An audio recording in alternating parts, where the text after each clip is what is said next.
A strong word of caution, guys and gals, I need you to have ego and humility in equal measures.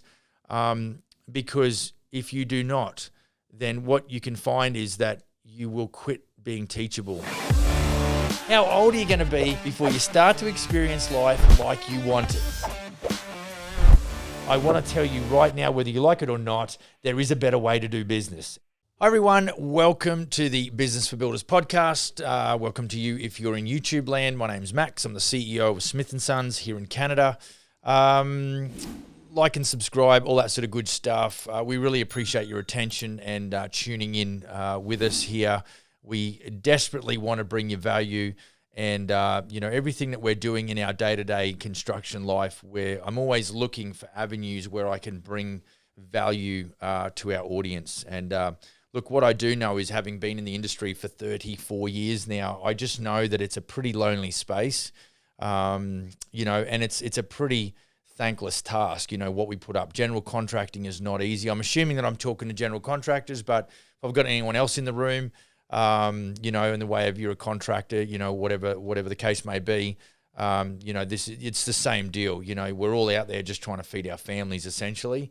And we're trying to use the skills that we've developed over a period of years to, build a business. And so, at Smith & Sons here, we're all about, developing high-performance businesses. And so, we do want to, we believe in karma. So we believe in giving a lot of value and, sharing a lot of our story and what we do and how we do it. So, look, today, the thought I had was that, the philosophy that we have when we're recruiting general contractors and how, when general contractors join forces with smithies, we have sort of three stages. There's a sign-up stage, there's a stand-up stage, and then there's an up to speed. And so today, I want to quickly just talk about that.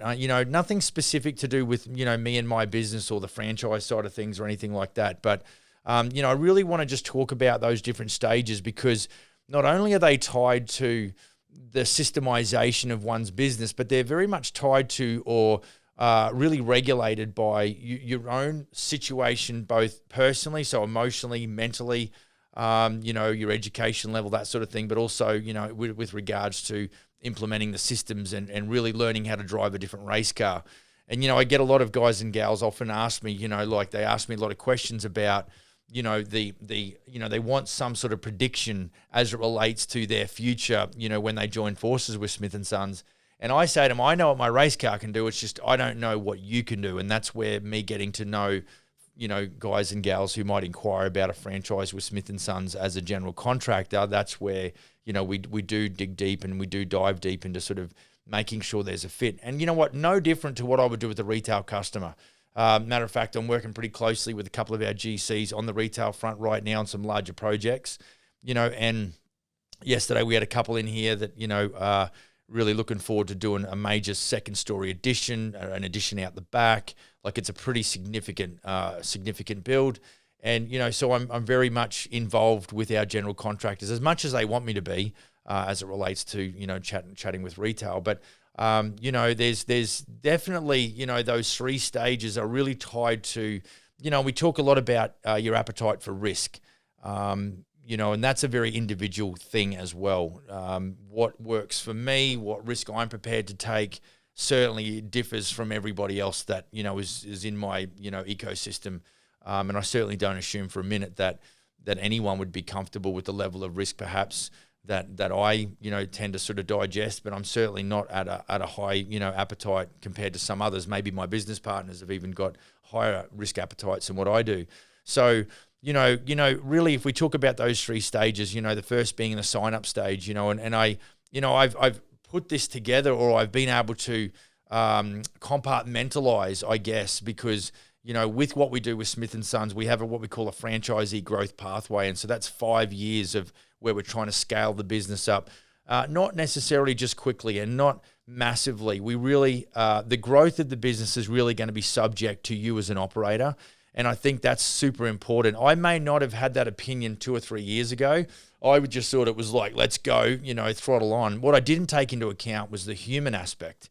And so this is why, for you as a human in the building game, you really need to have a high level of self-awareness. You've got to figure out I often look at myself as a bit of a late starter, not in the construction business, but certainly in the corporate world.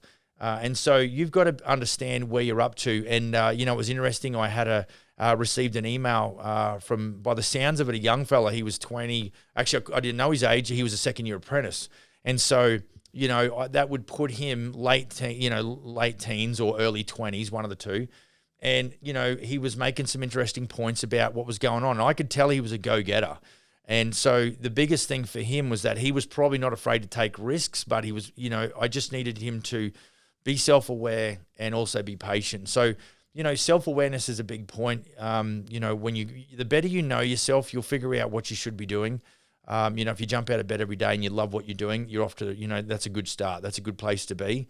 That is the signing up stage. That is the kind of, I'm excited, either you finished your apprenticeship or maybe you'd been working for a general contractor for 10 years and you had a gut full of that and you go out and start doing your own thing. I see it with a lot of the guys here. They have spent 5 or 10 years operating as a general contractor, and then they join forces with Smith & Sons, and, their life changes, their business life changes a lot, and it does affect their personal life. So, the signing up stage is almost like the honeymoon period for you in the building game, no matter, at what capacity you've been involved in. I know when I left tech college and I got offered an apprenticeship as a carpenter, that was probably one of the highlights of my life, just to get out of the school system.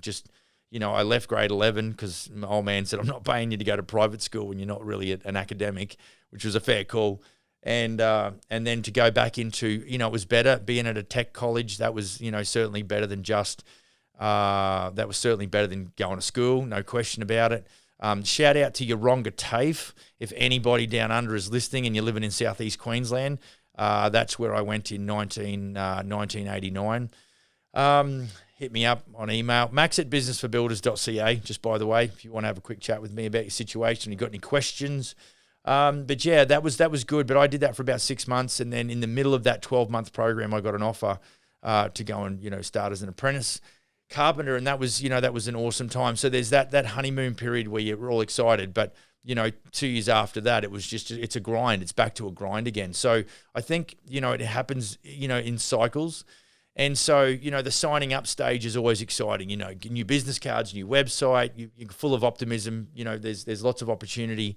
So that is definitely what we do. And we see that phase within, our business where we launch or we sign up, new, franchise general contractors, and we see the excitement there, and it's all new uniforms and, vehicle decals and business cards, and, there's a high level of optimism, but we've really just got you signed up. We really just introduced, a new jersey, or a new person to the jersey. So, that's sort of phase one. Phase two is there where we want to try and stand up. So, you might be in a position where you've got all of the infrastructure set up. Now you've really got to get, some of the more pertinent stuff like, marketing.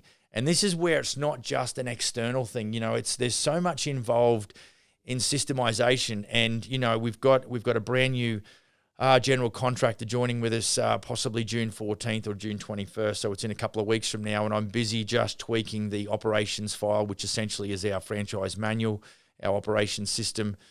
And it's just always improving. So, when you go from a sign-up stage to a stand-up, what you're doing is you maybe not making a lot of pace, but you're now just trying to familiarize yourself with the systems that you put in place in your business. It does get complicated. Life will definitely get more complicated as a general contractor. And I think, there's definitely parts of what we do. I mean, what makes us work here at Smith & Sons is the fact that we do a lot of the stuff that general contractors don't want to do. I mean, when you're talking systemization to a general contractor, he really doesn't really understand perhaps what we're talking about. But once they're in the stand-up phase and we collaborate a lot on the fly. We do very minimal training in the building. We do 4 days, of initial training, we would say, where we put them through an induction and orientation. We put them through sales, a day of sales training, a day of estimating with our software, and then business planning and strategic or business development strategic planning. So it's all in 4 days. But then really it's because what we know is that the system is predictable, but the humans are not.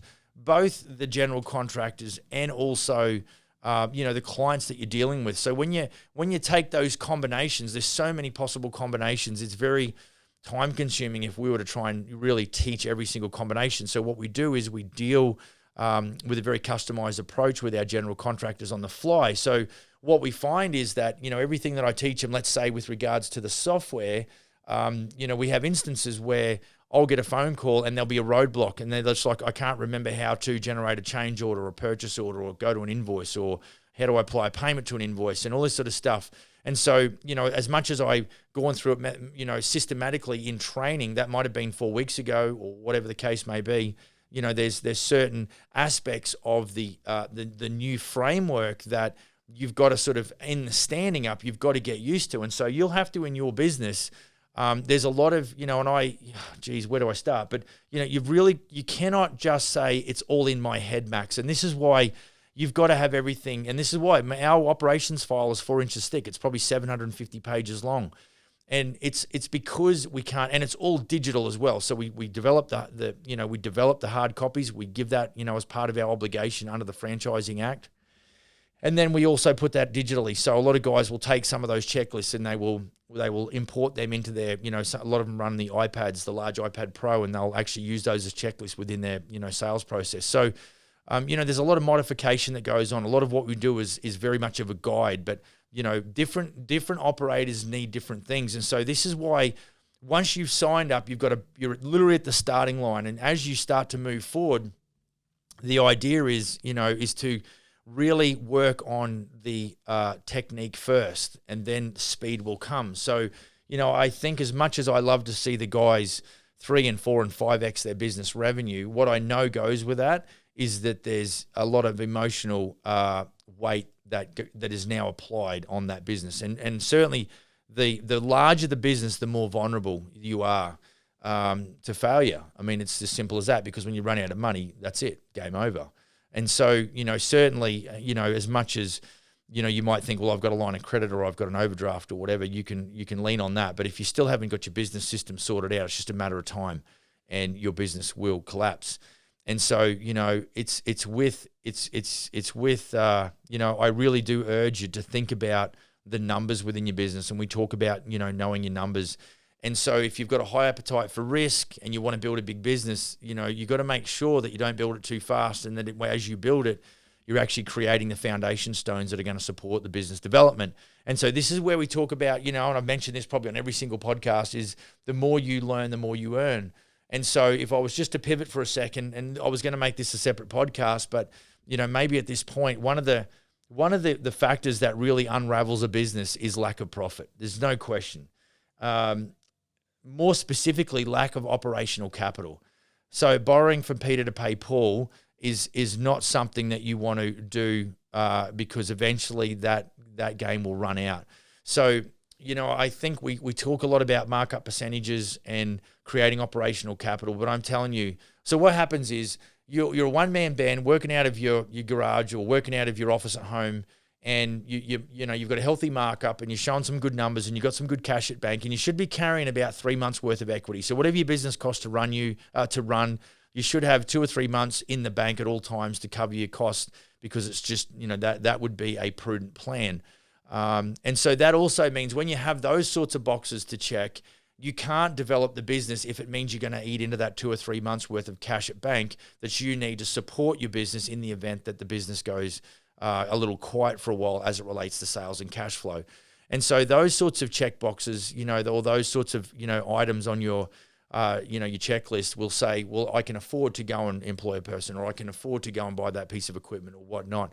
I think what happens is we get too optimistic about our growth plan, and we really don't understand that we maybe are, not marking up by enough, or our fixed expenses are too much. And so, I think, guys, what you're trying to do, the final stage is the up to speed, right? And that one really is just a culmination. So I'm going to spend a little bit more time talking in the stand-up process, because, I think too often, I know that builders, and we all do, we've got a really healthy ego, but a really, a strong word of caution, guys and gals. I need you to have ego and humility in equal measures, because if you do not, then what you can find is that you will quit being teachable and you will quit learning. And, if you haven't got a coach or mentor, then, it is a little bit risky. You need to find, because you need to be learning all the time. The further I go, the more I realize how much I don't know. And so if that's good for me, a 34-year operator in the building game, as a CEO and a managing partner in this business, if that's my attitude towards it, honestly, you don't have an excuse, and you can't afford to not be teachable. And I think that's probably, that's the biggest takeaway from this podcast and this YouTube video right now, is that you need to, leave your ego at the door for a sec. You might want to posture, and you might want to pretend, and you might want to impress people who really don't even give a shit what you do. And then at the end of the day, the business fails and you end up eating crow anyway. I think success is the greatest indicator. So what you need to do is get good at being successful on a small scale, understand what your vulnerabilities are, and make sure that you're developing a business, not just quickly, but you're developing it, with a high level of strength within the business. It's one of those realistic moments. I'm not trying to pump you up or, get the rah-rah thing happening, but you seriously need to understand the gravity of the situation. The business does not make it easy. Success will not come to you on your terms. You have got to actually negotiate your way through the process and navigate in accordance with the self-awareness that we talked about, have an ego and humility in equal measures. Like I've talked about before, I came to this town, I was installing dishwashers for $20 an hour. I hadn't worked for $20 an hour for a quarter of a freaking century. But I just knew that I needed to get to know the lay of the land. I was going through my stand-up phase. We'd signed up, we'd land here. Myself, the wife, 6 kids, 19 suitcases, started over at 42, 43 years of age. I had to exercise a high level, actually more humility than ego, because what I needed to do was I needed to stand myself up. I'd signed up, we're landed, we're here. And I needed to figure out what the lay of the land looked like, and where the similarities were with what I was used to. What are the things that I had to get used to, like getting in the correct side of the vehicle instead of the wrong side of the vehicle where the steering wheel wasn't, all that sort of bizzo. I really had to, and I've talked about this before, where we want to immerse, we want to adapt, and then we want to excel. And that really worked that worked simultaneously with what I'm talking about here as far as signing up, standing up, and then getting up to speed. So I would say the majority of us will live mostly in the stand-up section, because as my business develops, as your business develops, you are going to find yourself with new challenges. I think to myself when I first walked into this, 1,800 square foot office with the realtor, and we burst through the doors, and I went, well, this is way too big for me. I'm just one guy. And yet now I've got staff that are basically perched in the conference room table because there's no office space. So we're busy sort of contemplating what we're doing. So, I think there's definitely, growth is a part of it, but you've really got to make sure that it's measured. That's what I would say. And so going back to where I started talking about profit and making sure you've got operational capital, making sure you've got 3 months worth of cash at bank to cover your overheads, your fixed expenses, you need to really make sure that, you're not doing jobs for clients for free. And as you get bigger, what happens is you've always got on a $100,000 job, you're always going to have that set amount of profit. Now, what you'll do then is I'll go and do $300,000 projects, which means I need a superintendent. What you've just done is, you've effectively started to eat into because a superintendent is not a cost of goods sold. He's going to be a fixed expense or an overhead. And it's going to eat into your profit margin. Now, if you get delays on certain projects, you're now eating into your gross profit. So the deterioration is so subtle that it literally takes 12 or 18 months, for the thing to really go belly up. And by then it's too late. So, you've got to be assessing your financials, looking at profit and loss, always monitoring, expenses that are going out that you maybe don't need, that aren't necessary, and jettison the weight. Because I'm telling you, you're all about wanting to sleep at night. And you want to make money at the same time. The problem is you can't steal second base with your foot still on first. You do have to make a run. You've got to go. And so you've just got to make a calculated run at it. You can't just put your blindfold on and think, well, I'm going to run for third base. I mean, if you're not looking at what's going on, it's essentially you're trying to find third base with a blindfold. And so, there's all of these things. It's like trying to round up kittens sometimes. We don't just focus on one thing. Right, we're going to focus on a sales process. We're going to get that in writing and we're going to document that, and this is how we do it. you've then got to simultaneously look at your marketing and what's our marketing message and how we're doing and what sort of money are we investing and what's appropriate. Does that budget need to be modulated? Does it need to be regulated? There's only so much that you and I can fit into our own heads before we have to get staff, right? So when we're talking about developing or building high performance businesses, what I would regard as a true high performance business is one that does operate off the back of good systems and great talent, and one that does reward the business owner for taking the risk. That's the way it works. Now, there's nothing wrong with not being a business owner. I'm just saying that if you want to go out there and dominate and slay it, then you're not going to do it from your comfort zone. Success lies outside your comfort zone. And so, I think a lot of the time you're going to basically be in the stand-up phase. I think because as the business grows, you're going to be required to go back into the stand-up phase, from the up to speed, because you're going to get up to speed. Then you go, hey, I might try and break through the next ceiling. I wonder what that is. Then what that means is to break through the next ceiling, you're going to have to go back into the stand-up phase because you're about to learn new stuff. Like, I've never had 5 office staff in my life. I've had on-site staff, but I've never had 5 office staff. I've never been a CEO. I've never sold franchises. Like I've got a laundry list of shit that I've had to basically educate myself around to develop this business. And so because of that, that's where I look at my, when I'm saying being self-aware, I'm looking at my vulnerability saying, well, okay, you're not an academic hotshot. This is going to need a high level of systemization. So I double down on educating myself. Now, remember, I'm not an academic, but I love learning about shit that I want to learn about. And so that's where it makes all the difference. Like I'm into motor racing. I love motor racing. I love the science and the setup around motor racing. Occasionally I get to race my go-kart and it's awesome. Big smile under my helmet. But I love the analytics side of it. I love to, make adjustments and changes, but it's a learning curve. So, I don't find spending time on that to be laborious. It's certainly a labor of love. So, I do get the same feeling with this business because it's such an adventure and it's such an opportunity. And I think you need to view it that way. You've got to be finding the things that sure give you happiness. And, like I've said before, closing a deal on a retail sale or a franchise sale, sure, it gives me happiness. But what gives me fulfillment is seeing, clients move into that home that they dreamed about or have been dreaming about for 3 or 4 years, or, having general contractors, having had struggled prior to joining forces with Smith & Sons, and then being able to be very teachable and execute very well and competently and coherently, and having equal ego and humility in equal measures, and then seeing the success that comes to them because of their persistent, consistent, and professional, attitude. That's what gives me fulfillment. And so, I think we've got to go beyond just making money. That can't be the motivator. If we don't make money, we lose.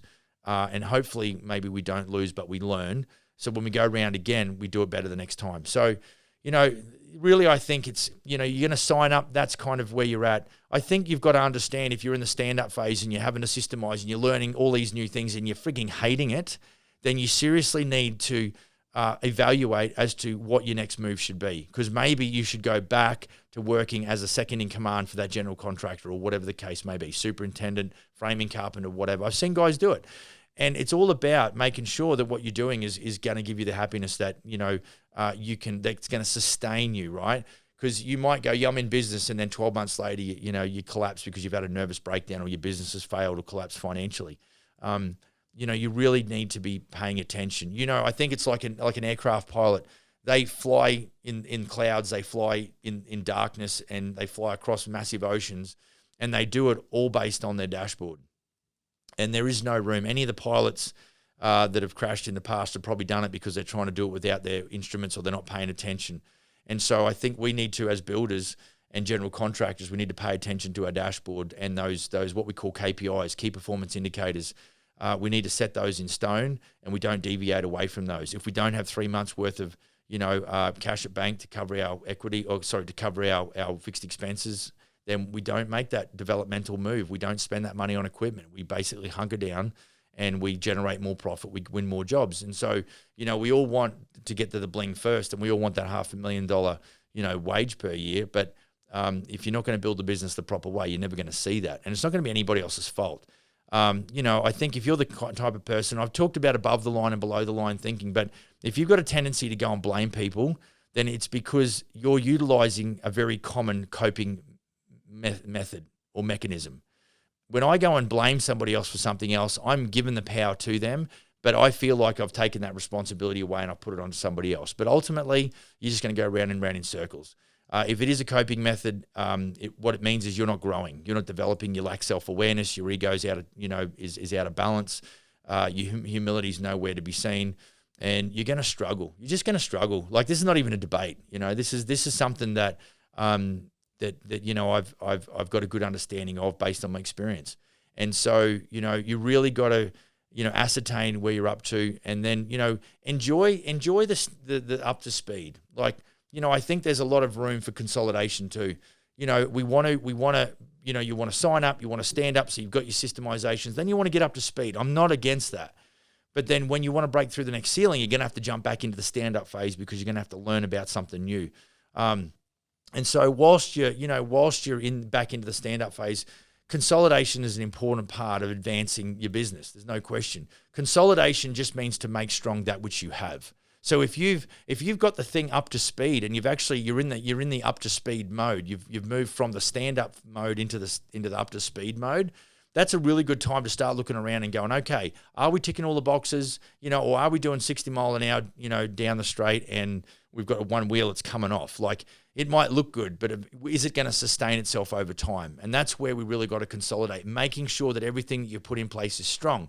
Now, if it is, and you want to advance the business and you want to grow the business or develop the business, now you go back into the stand-up phase and you build atop of that experience and that mechanism and that structure and those, the talent that you've got in the room there that's helping you.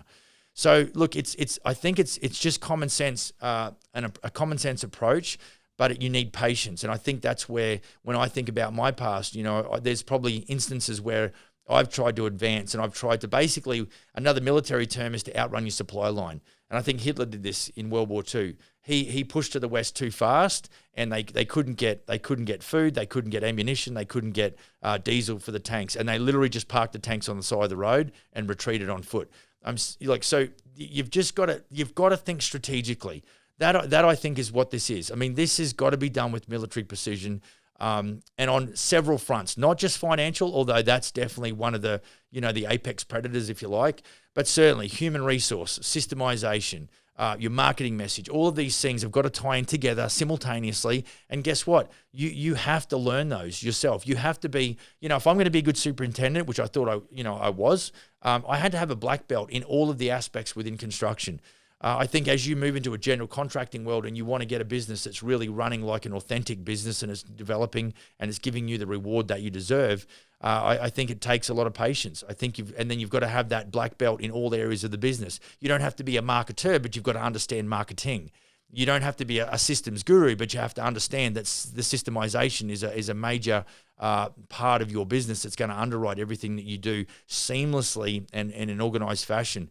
And so there's those sorts of things. You have to be a black belt in all aspects of business development. So look, that's been a bit of a long one. I hope you got some value. If you've got any questions, email me, max@businessforbuilders.ca.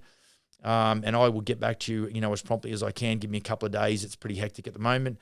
Would love to help you in some way, shape or form. Can't promise you the world, but certainly would love to, give you a bit of a pat on the back and some direction if I can. And certainly like and share and subscribe, all that wonderful stuff. And look, I think you can build a business. You just have to be strategic and you have to be patient, and don't lack the self-awareness part of it. So have a great day. Go build a kick-ass business. See you in the next episode. Cheers.